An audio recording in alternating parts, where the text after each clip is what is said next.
Anda kembali di Dialog Nusantara Petang, masih bersama dengan praktisi pendidikan Mas Indra Karismiaji. Mas Indra, ini menata sistem pendidikan melalui pendekatan Omnibus Law.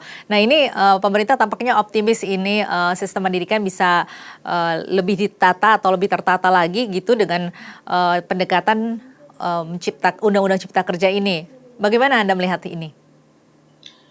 Mbak, ini yang dibahas beda ya, Omnibus Law Cipta Kerja dan Omnibus Law Pendidikan, ini dua hal yang berbeda. Ya.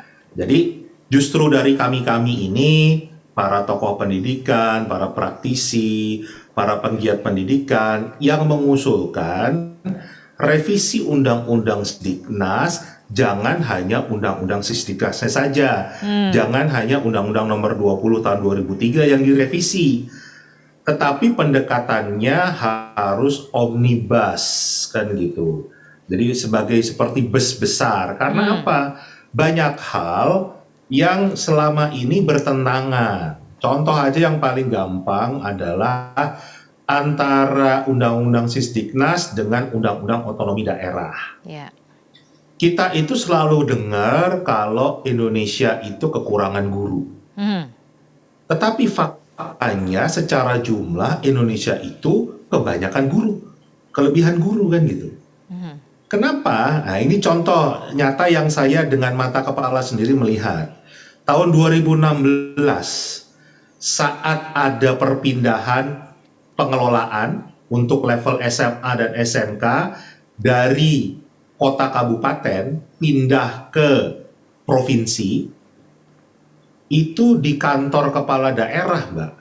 Banyak guru SMA, guru SMK yang ngantri untuk minta dimutasi, tidak lagi menjadi guru SMA SMK, tapi jadi guru SMP atau guru SD. Kenapa? Karena takut kalau nanti dia berada di SMA, tetap tadinya dia ngajar di SMA atau SMK nih, kan tadinya kota, jadi misalnya dia beradanya di kota besar nih, taruhlah misalnya dia berada di Bandung kan gitu, terus tiba-tiba karena di daerah Pelabuhan Ratu gitu, itu kekurangan guru, takutnya dipindah ke Pelabuhan Ratu kan begitu. Nah jadinya dia tetap milih, udah saya tetap jadi nggak apa-apa deh jadi guru SMP aja tapi tetap di Bandung. Nah itu kan yang membuat Undang-Undang Otonomi Daerah jadi bertentangan dengan Undang-Undang Sisdiknas. Karena harusnya penyebaran guru, distribusi guru ini bisa dibuat seperti tentara kan, bisa dibuat seperti polisi. Mereka yang pegawai negeri sipil, aparatur sipil negara, kalau dibutuhkannya memang di Pulau Natuna, ya ditempatkan di Pulau Natuna kan begitu.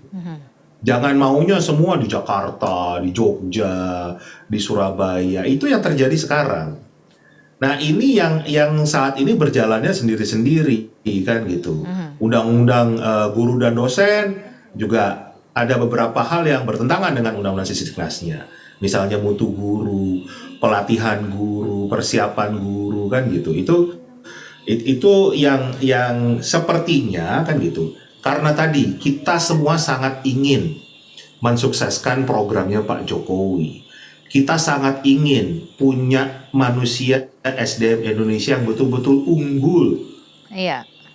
Kita harus benahi pendidikan ini secara serius. Nah salah satunya hukumnya harus kita menggunakan pendekatan omnibus kan gitu. Jadi jangan hanya sepotong-sepotong. Kalau sepotong-sepotong, wah kayak sekarang ini kan banyak dipegang oleh pemerintah daerah.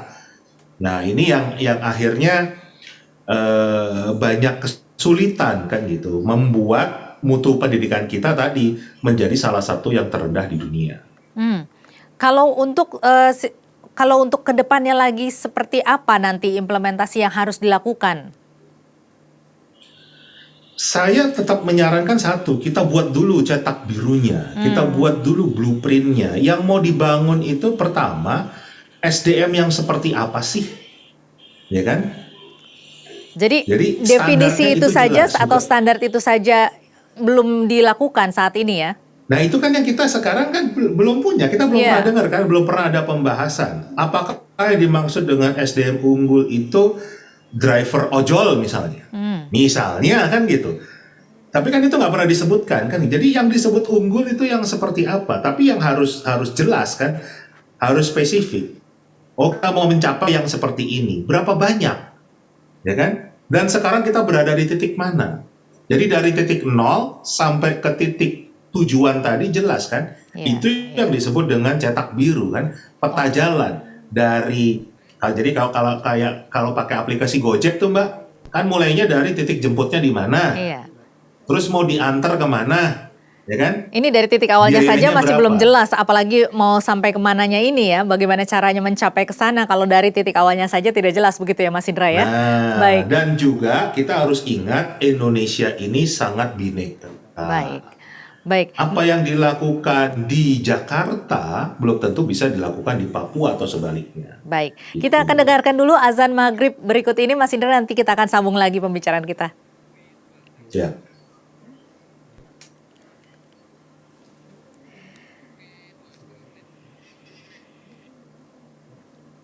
Iya, maksudnya tadi nyambungin ke Undang-Undang Cipta Kerja ini karena pemerintah kan sudah membuat atau mensahkan Undang-Undang Cipta Kerja begitu ya, yang mendorong investor-investor untuk datang dan sebagainya, tetapi tidak didukung sama SDM yang unggul begitu, sistem pendidikan untuk menciptakan SDM unggul begitu maksudnya. Nah ini bagaimana caranya supaya ini bisa nyambung dengan apa yang saat ini sudah diterapkan atau udah direncanakan gitu?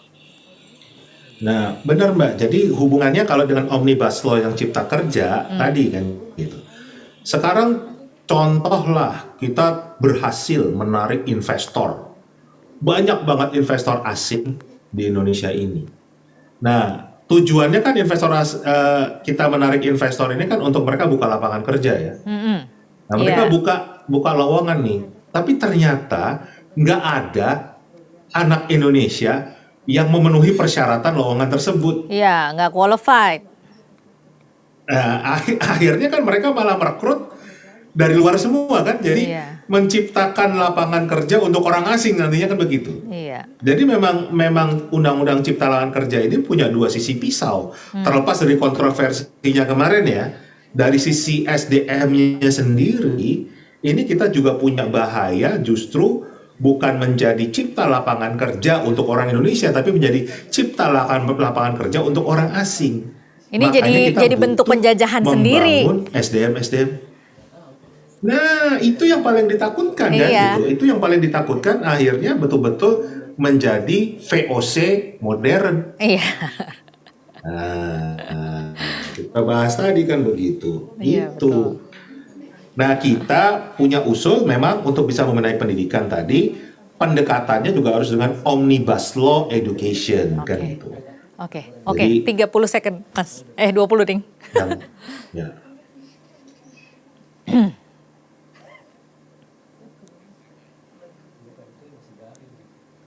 Oke.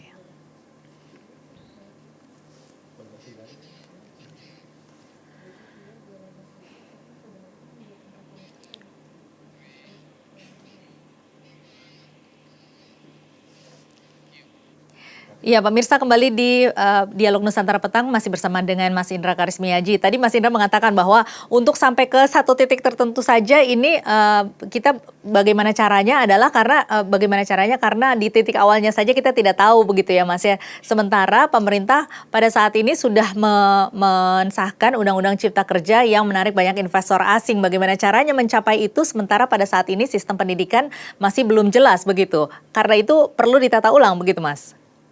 Oh, sangat. Jadi salah satu imbas yang bisa terjadi ya kan dengan adanya Omnibus Law Cipta Kerja ya kan. Taruhlah kita berhasil menarik banyak investor. Dan investor ini kan akan mencari pekerja kan? Mencari pekerja di perusahaannya.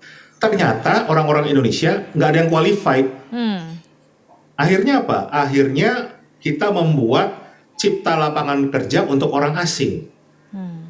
Ya balik lagi nih jadi VOC zaman modern kan begitu. Iya. Nah ini yang kita harus serius membenahi SDM kita. Jadi jangan sampai kita punya cita-cita tadi kan, ada omnibus law akan terbuka lapangan kerja.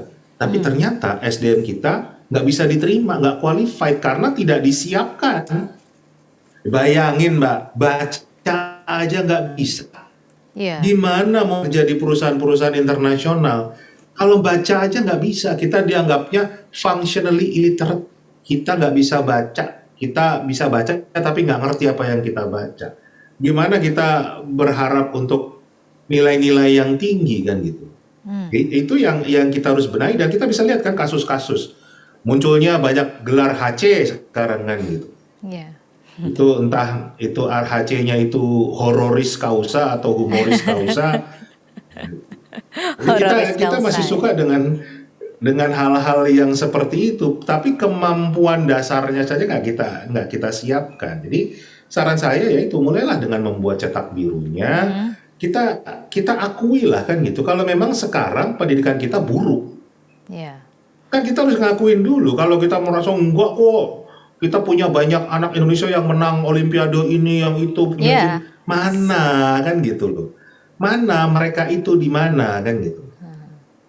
Nah, kalau kita sudah sadar kalau sistem pendidikan kita buruk, ayo kita perbaiki bersama. Dan ini harus bersama ya kayak gitu. Jadi pemerintah itu sebetulnya bisa loh mengundang tokoh-tokoh pendidikan, pakar-pakar pendidikan untuk bersama-sama suruh mikir. Apalagi lagi pandemi gini, semua di rumah Mbak kan gitu. Iya. Kalau pas lagi nggak pandemi, wah sibuk kemana-mana. Ini kan bisa untuk berpikir bareng, mencari solusi buat bangsa. Kan tinggal dipertemukan saja kan. Tapi kalau malah pemerintah punya agenda sendiri, sibuk sendiri, punya kelompok sendiri, nah ini yang justru malah berbahaya buat bangsa ini di masa depan. Tetapi sebenarnya yang Mas katakan tadi bahwa anak Indonesia ada kok yang berprestasi, sebenarnya memang cukup banyak begitu. Tetapi ini justru menunjukkan bahwa terjadi kesenjangan begitu ya? Gini Mbak, kalau kita bicara ada dan tidak ada, ya pasti anak Indonesia adalah yang sangat berbakat. Iya. Tetapi sekarang kalau kita bandingkan dengan populasi Indonesia, gitu, apakah memang sudah sesuai? Jadi kan pertanyaannya, apakah ini bakat atau sistem pendidikan? Kan itu pertanyaannya kan? Iya. Kalau bakat ya tentunya anak yang berbakat nggak sekolah pun dia bisa memang punya talenta yang luar, memang cerdas ya kan gitu. Artinya segelintir saja begitu ya? Sistem pendidikan, nah kan menyiapkan mereka untuk memiliki keterampilan yang memang sesuai. Itu kan bagian dari mencerdaskan kehidupan bangsa kan di situ. Bukan menerima apa yang diberikan oleh Tuhan kan gitu. Iya. Oke, baik. Sebagai penutup, Mas Indra, apa yang ingin Anda katakan agar sistem pendidikan ini bisa tertata dengan baik? Yang pertama, kita harus serius menangani dunia pendidikan ini. Urusan pendidikan itu adalah urusan yang sangat esensial. Jadi tidak bisa sembarangan. Tidak bisa menganggap sepele kan begitu. Jadi saran saya mudah-mudahan didengar oleh Pak Jokowi untuk mari Pak kita sukseskan program Bapak. Kita memang ingin punya SDM yang unggul, kita harus bangun negara ini. Untuk itu marilah kita buat sistem pendidikan yang mumpuni, yang memang bisa membawa bangsa ini dari belum cerdas menjadi bangsa yang cerdas karena kita punya kemampuan untuk mencapai hal tersebut. Mungkin itu dari saya, Mbak. Baik, Mas Indra, terima kasih banyak telah bergabung bersama kami di Dialog Nusantara Petang. Pemirsa, Indra Karismiaji, praktisi pendidikan.